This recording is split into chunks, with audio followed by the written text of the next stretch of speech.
आपको क्या लगता है कि नाहिद के सामने चारों में कौन मजबूती से लड़ाई लड़ सकता है? तो अभी यही क्लियर नहीं है कि मनीष चौहान जी, कम से कम भाजपा में उनकी मर्जी नहीं चलेगी कि नाहिद हसन को तो खुद नाहिद हसन नहीं हरा सकते। अपराधियों को मिट्टी में मिला दूंगा। इसमें भी हैरत होती है कि इस देश की सुप्रीम कोर्ट नाहिद हसन मुस्लिम गुजर और हिंदू गुजर वोट, कई मजबूत लोग टिकट के दावेदार हैं।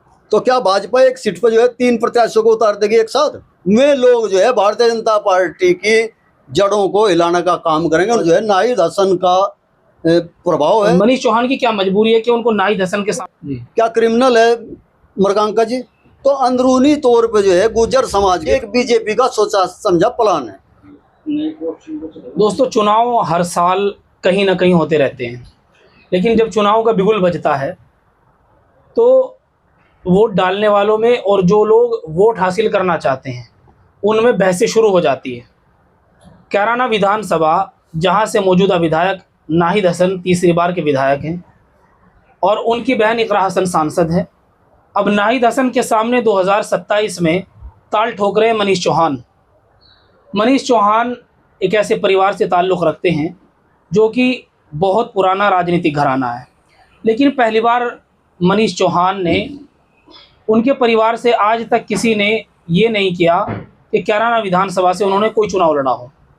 मनीष चौहान जैसे ही गांव भूरा में उनका पहुंचना होता है तो वहां पहुंचने के बाद मनीष चौहान बहुत सारी बातें अपने भाषण में कहते हैं, जिसको लेकर हम चर्चा करेंगे। हमारे साथ एडवोकेट ब्रह्मपाल गुर्जर जी हैं, जो कि अपनी हर बात को इस अंदाज में और इस स्टीक अंदाज में बोलते हैं जिससे कि सुनने वाले को ये लगता है कि शायद किसी पे तंज कस रहे हैं। एडवोकेट ब्रह्मपाल जी से हम कुछ सवालात करेंगे। वीडियो अगर आपको अच्छा लगे तो अपने दोस्तों के साथ ज़रूर शेयर करें और कमेंट करके ज़रूर बताएं कि वकील साहब की बातें आपको कैसे लगी और वकील साहब की बातों से आप कितना सहमत हैं। सबसे पहले तो आपका स्वागत है वकील साहब। आपका भी स्वागत है अमजद भाई, आपके दर्शकों का। तो कैराना विधानसभा से मनीष चौहान जो दावेदारी ठोक रहे हैं, आपको क्या लगता है, क्या मनीष चौहान चुनाव लड़ पाएंगे?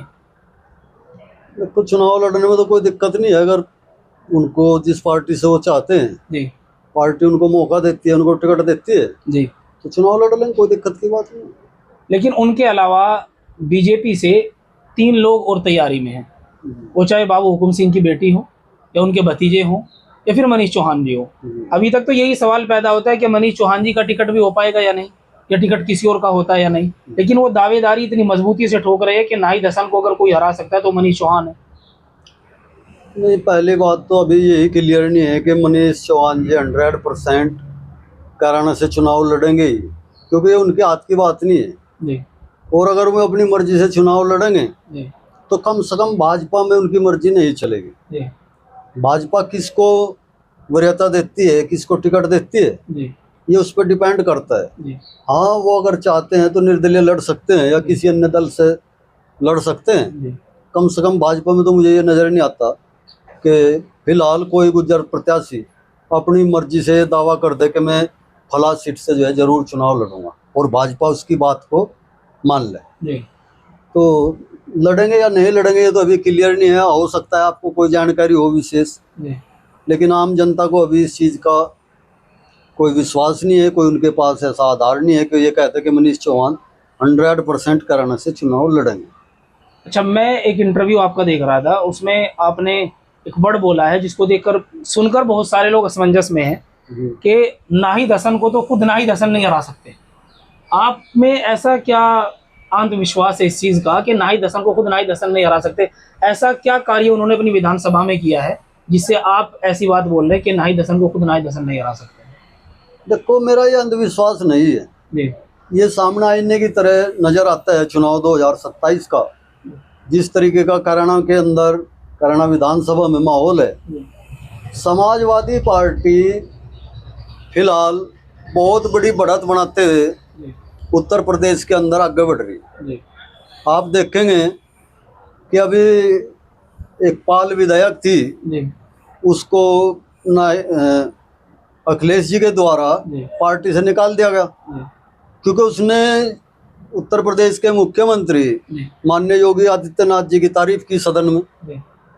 पहली बात तो मेरी समझ में यही बात नहीं आई आज तक कि पूजा पाल के द्वारा ये कहा गया कि माननीय मुख्यमंत्री के द्वारा मुझे न्याय दिलाया गया, जी, इसलिए मैं खुश हूँ और तारीफ कर रही हूँ। जी, तो क्या इस देश की व्यवस्था के अनुसार, संविधान के अनुसार, कानून के अनुसार न्याय दिलाने का यही तरीका है जिस तरीके की बात पूजा पाल, मुख्यमंत्री और इस देश का मीडिया जी, आप लोगों के सामने रखता है? जी, कुछ समय पहले उत्तर प्रदेश के सदन में जी, माननीय मुख्यमंत्री जी के द्वारा कहा गया जी, कि मैं अपराधियों को मिट्टी में मिला दूंगा।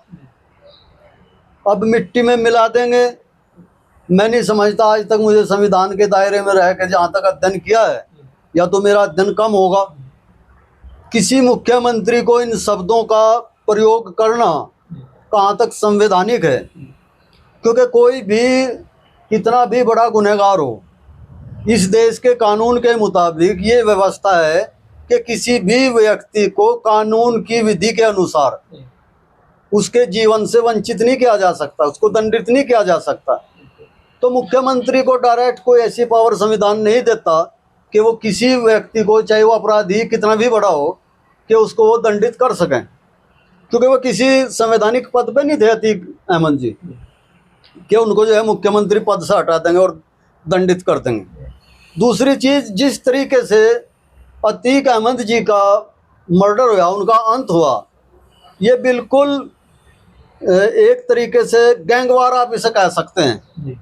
जिस समय अतीक अहमद के ऊपर आरोप लगाए गए कि उन्हें जो है पूजा पाल के पति की, राजू पाल की हत्या की है, तो वो विषय चाहे सबके सामने हुई घटना, सबने देखा हो उसको, लेकिन उसके बाद भी इस देश का कानून ये व्यवस्था करता है कि कोई भी अपराधी है उसको दंडित करने का काम न्यायालय का है। न्यायालय में आप अपने साक्ष्य प्रस्तुत करेंगे, उन साक्ष्यों के आधार पे ही उसको दंड दिया जाएगा। ऐसे बहुत से अपराधी हैं जो कानूनी पेचीदगियों की वजह से, साक्ष्य के अभाव की वजह से, गवाहों की कमी की वजह से अदालत उनको छोड़ देती है, उसका लाभ मिलता है। और बहुत से ऐसे भी प्रकरण सामने आते हैं कि किसी आदमी ने जो कोई अपराध नहीं किया, लेकिन न्यायालय में गलत साक्ष्य पेश करके, गलत गवाह पेश करके जो है उसको दंडित करा दिया जाता है। न्यायालय के विश्वास पर, कानून के विश्वास पर, संविधान के और व्यवस्था के विश्वास पर जो है करोड़ों करोड़ों लोग जो है बहुत सारी समस्याओं को झेलते हैं, बहुत से अपराधों को झेलते हैं, लेकिन वो इस तरीके से जो है दंड देने के लिए उनको जो है मान्यता नहीं है। अगर इस तरीके की मान्यता लागू कर दी गई देश के अंदर कि भाई बदले की भावना से आप किसी आदमी को, भले ही वो अपराधी है, उसको दंडित करेंगे, तो इसको आप जंगल राज या अराजकता के रूप में देख सकते हैं। तो मुख्यमंत्री जी का क्या योगदान रहा अतीक अहमद को दंडित कराने में, इस पर प्रकाश नहीं डाला आज तक किसी भी मीडिया कर्मी के द्वारा, किसी भी चैनल के द्वारा, किसी भी राजनीतिक पार्टी के द्वारा, कि उसके द्वारा जो है किस तरीके से पूजा पाल को जो है न्याय दिला गया। अतीक अहमद की हत्या 3 नए लड़कों के द्वारा उत्तर प्रदेश पुलिस की कस्टडी में रहते हुए उनकी हत्या कर दी। तो इसमें या तो सरकार जो है स्पष्ट करे कि उस हत्या को करवाने में जो है उत्तर प्रदेश सरकार ने जो है सहयोग करा या हमें हत्या कराई है, और वो उसका श्रेय लोगों के सामने ये बात रख कर लेना चाहती है कि उन्होंने जो है न्याय करा दिया। मैं इस चीज की तय में नहीं जा सकता, ना मैं अतीक अहमद को जो है निर्दोष कह सकता, ना मैं उसको दोषी कह सकता, क्योंकि उसको निर्दोष और दोषी कहने का काम जो है इस देश की अदालतों का है। तो क्या अदालतों के द्वारा अतीक अहमद को दंड दिया गया था या कुछ असामाजिक तत्वों के द्वारा उसकी हत्या की गई थी? तो पूजा पाल या कोई भी इस देश का आदमी इस चीज को कैसे मानता है कि ये न्याय की प्रक्रिया है?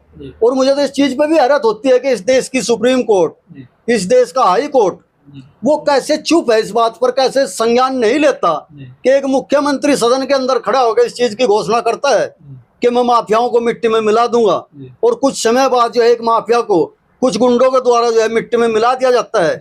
इस घटना का मुख्यमंत्री से, भारतीय जनता पार्टी की सरकार से क्या कनेक्शन है, इसकी आज तक क्यों जांच नहीं की गई? तो इस पे मैं ज्यादा नहीं कहना चाहता, विषय बहुत गंभीर और बहुत बड़ा विषय है। मैं ये कहना चाहता हूं कि समाजवादी पार्टी अगर कमजोर स्थिति में होती तो वो पूजा पाल का निष्कासन करने से पहले जो है 100 बार डरती। पूजा पाल का निष्कासन और कई अन्य विधायकों का निष्कासन जो है इस चीज की तरफ इशारा करता है कि समाजवादी पार्टी आज के समय में जो है उत्तर प्रदेश के अंदर सबसे मजबूत और बड़ी पार्टी के रूप में आपके सामने खड़ी है। मेरा तो कैराना विधानसभा पर बीजेपी से 3 लोग ताल ठोक रहे हैं जी चौथे का नाम सामने आ रहा है कश्यप जी का। जी। आपको क्या लगता है कि नाहिद के सामने चारों में कौन मजबूती से लड़ाई लड़ सकता है? देखो, जहाँ तक मजबूती की बात है, जी चुनाव कोई ऐसी चीज नहीं होती कि भाई उसका पहलवानी का अखाड़ा है जी कि मैंने आज ज्यादा कसरत कर ली, ज्यादा मुझे घी खा लिया, बादाम खा लिए जी और मैं ज्यादा ताकत से ठोक दूंगा। जी ये चुनाव का जो सिस्टम है ये जी। जनता के हाथ में होता है। जी जिस पार्टी के पक्ष में हवा चलती है, जी लोग उस पार्टी के प्रत्याशी को जो है चुनाव जिता देते हैं। जी बहुत बार हमने देखा है कि जिस प्रत्याशी को आप बहुत छोटा प्रत्याशी आंकते हैं, जी हवाओं के समीकरणों के आधार पर जो है उसको जीत मिल जाती है, जी। और बहुत जो मजबूत प्रत्याशी है उसको जीत नहीं मिलती। जी आपने प्रश्न किया था जी कि नाहिद हसन को जी मैं क्यों कह रहा कि उसको सिर्फ नाहिद हसन भी चुनाव नहीं हरा सकता, चाहे वो भी चुनाव हारना चाहे तब भी नहीं हार सकता। जी इसके पीछे समीकरण ये है जी कि इस सीट पे बहुलता जो है वो मुस्लिम गुजर और हिंदू गुजर वोटर की बहुलता है। जी इसके साथ साथ इसमें बड़ी संख्या में आपका जाट समाज है, कच्छप समाज है, जी आपका बरागी समाज है, ब्राह्मण है, बहुत सारे समाज हैं जिनकी काफी अहमियत है। जी लेकिन चुनावी दौड़ में जो फ्रंट पर रहते हैं जी उनमें आपका जो है कच्छप भी सक्रिय भूमिका में है, जी और आपका गुजर, हिंदू गुजर तो है ही उसमें। जी मुस्लिम गुजर की भी एक बड़ी तादाद है, और मुस्लिम गुजर के साथ साथ अन्य मुस्लिम भी नाहिद हसन को अपना प्रत्याशी मानता है।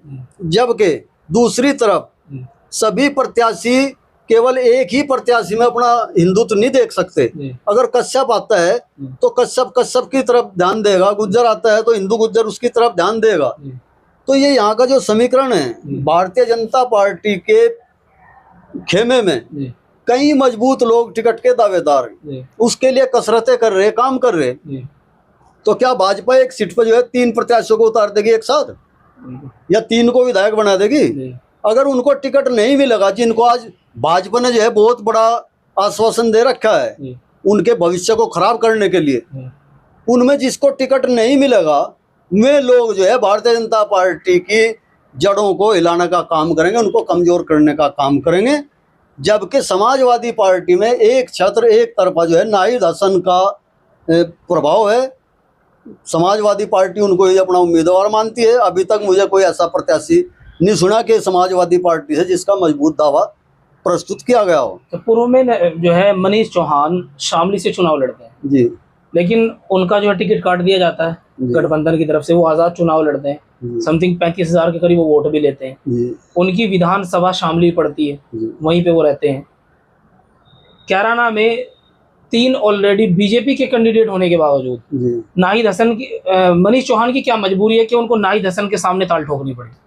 नहीं, उनकी मजबूरी नहीं है। जी मैं ये उनका शौक है ना, मैं आपको बताना चाह रहा, जी भारतीय जनता पार्टी कैराना को खत्म करने का काम करती है पिछले कई वर्षों से। जी यहाँ इस पे जो है एक बदनुमा दाग लगा गया पलायन का। जी आप उत्तर प्रदेश ही नहीं, इस देश का कोई भी शहर, जी कोई कस्बा जी ऐसा नहीं बता सकते जहाँ पे लोग जो है उस गांव को या उस कस्बे को, उस शहर को छोड़ के दूसरी जगह ना गए हों। जी ऐसा कोई कस्बा शहर नहीं है जहाँ मर्डर, हत्याएं ना हुई हों, जी बलात्कार ना हुए हों, संपत्तियों पर अवैध कब्जे ना हुए हों। जी अगर ये काम अकेला कैराना में ही आपको नजर आता है जी और पूरे भारत में दूसरी जगह कहीं ऐसा नहीं होता, जी तो हम मान सकते हैं कि कैराना में जो है पलायन जैसी घटना घटी जी और भाजपा ने जो है उस मुद्दे को उठा के इस समस्या का समाधान करना चाहा। जी जबकि खुद बाबू हुकम सिंह जी ने जो है बाद में इस घटना को, इस चीज को लेकर, इस प्रकरण को लेकर जो है ये कहा था कि मैंने ये राजनीतिक भूल रही है। जी तो भाजपा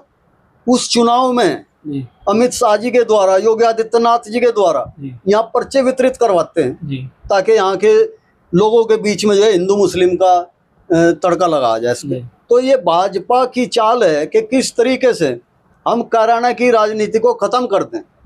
आप देखते हैं कि मृगांका सिंह जी चुनाव हार गई।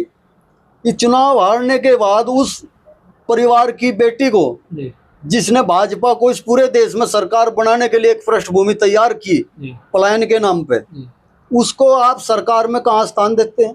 जी क्यों नहीं देते? जी क्या क्रिमिनल है मृगांका जी? मृगांका जी जैसी साफ छवि की, उनका जैसा उनका बैकग्राउंड ऐसा नहीं किसी का। बैकग्राउंड भी है, उनका खुद अपना व्यक्तित्व भी है, शिक्षा जगत से जुड़ी हुई है। जी उनको भी आप अवसर नहीं देते। जी आप माननीय वीरेंद्र सिंह जी को मात्र एक MLC बनाने के बाद जी उनको कहीं कैबिनेट में शामिल नहीं करते। जी आप अनिल चौहान जी को जो है टिकट का आश्वासन देते हैं। जी। तो अंदरूनी तौर पे जो है गुर्जर समाज की, खास तौर पे हिंदू गुर्जर समाज की राजनीति को खत्म करने के लिए ये एक बीजेपी का सोचा समझा प्लान है। अच्छा, एक सवाल ये है कि जब मनीष चौहान गांव भूरा की धरती पे जाते हैं जी तो वहां पर अपने भाषण में वो कई बार इस चीज़ का जिक्र करते हैं कि नशा बहुत ज़्यादा फैल रहा है, जी जबकि जो लोग उनका वहां पर कार्यक्रम रखने वाले थे वो उस परिवार से बिलोंग करते जिन पर पूर्व में कई बार नशे का स्मगलर होने का आरोप लगा है कि ये लोग जो है, इनका परिवार पुराने दिनों में सबसे ज़्यादा नशे का अगर कोई कारोबार करता तो इन्हीं का परिवार था। कैसे उन लोगों की गोद में बैठकर मनीष चौहान कैराना की विधानसभा से नशे को खत्म कर सकते हैं? देखो, ये किसी प्रतिनिधि का काम नहीं होता। जी अगर कहीं कोई अवैध कार्य हो रहा जी तो सरकार का, प्रशासन का काम होता है। जी और सरकार और प्रशासन के द्वारा, आज सरकार है भाजपा की। जी। दूसरी बात, जी अगर आप ये बात कह रहे एक चैनल में, एक मीडिया कर्मी होने के नाते, जी कि वहाँ नशे का कारोबार था है, जी तो ये जिम्मेदारी किसकी है, किसका फेलियर है? जी ये सरकार का या प्रशासन का फेलियर आप मानते हैं, नहीं मानते? जी अगर वहाँ कोई नशे जैसी बात है जी तो ये मनीष चौहान के दायरे की बात नहीं, वो कैसे खत्म कर देंगे इसको? जी वो कोई सामाजिक आंदोलन चला रहे नशे के खिलाफ, जी या कोई आश्रम चला रहे, जी या मैं एक पॉलिटिशियन है, जी एक राजनीतिक आदमी जो है अपना चुनाव जीत सकता है, जी। उसके पास ऐसी कोई शक्ति नहीं होती डायरेक्ट कि वो जनता को किसी अवैध कार्य के करने से रोक दे। अगर वो ना मानने तो उस पर डायरेक्ट फोर्स लगा दे। जी। तो ये सरकार का काम है, मैं इस पर इतना ही करना चाहूँगा। अच्छा, लास्ट और आखिरी सवाल ये है कि इस चुनावी जंग में जो चुनाव का मैदान यहाँ कैराना विधानसभा पर सजेगा, जी आपको क्या लगता है कि नाहिद का मुकाबला कौन कर सकता है?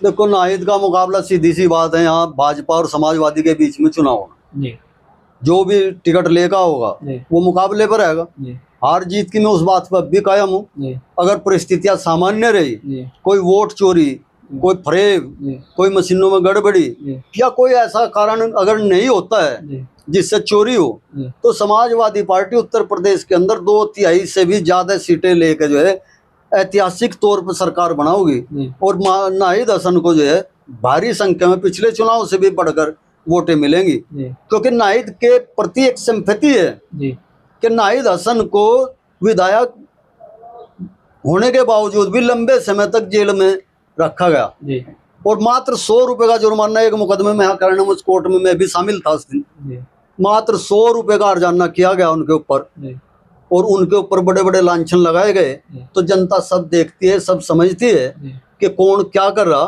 जी नाहिद हसन समाजवादी का मजबूत प्रत्याशी है, जी। और भारी वोटों से जो है सीट को जीतने में वो सक्षम। तो जी, आपने देखा, ये थे हमारे साथ एडवोकेट ब्रह्मपाल गुर्जर जी। इन्होंने अपनी राय कितनी बेबाकी से रखी है। हमने एक जो सवाल किया उसके बारे में फिर आपको दोबारा दोहरा दूं। जिनके यहाँ प्रोग्राम था उन पर पूर्व में इल्ज़ाम लगे हैं, वो झूठे थे या सच्चे थे, मैं इसका अपनी तरफ से कुछ नहीं कह सकता हूँ, लेकिन ऐसी बातें पूर्व में बहुत सारी चली है कि उनके यहाँ से नशे का कारोबार चला करता था। अब वो ऐसा कर रहे हैं, नहीं कर रहे हैं, या पूर्व में था या नहीं था, मैं उस चीज़ के बारे में बिल्कुल नहीं कह सकता। यह मेरी अपनी व्यक्तिगत राय है। वो आज सही है या पहले सही थे, तो पहले गलत थे, आज सही है, मैं इसके बारे में बिल्कुल नहीं कह सकता। लेकिन ऐसे इल्ज़ामात पहले उस परिवार पर लग चुके हैं। तो जुड़े रहिए आप हमारे साथ। वीडियो को आपने लास्ट तक देखा, इसके लिए आप सबका शुक्रिया। वकील साहब के विचार आपको कैसे लगे, आप कमेंट करके ज़रूर बताएं, और वीडियो को अपने दोस्तों के साथ ज़रूर शेयर करें, और बताएं कि कैराना विधानसभा पर मुकाबला और पलड़ा किसका भारी रहेगा।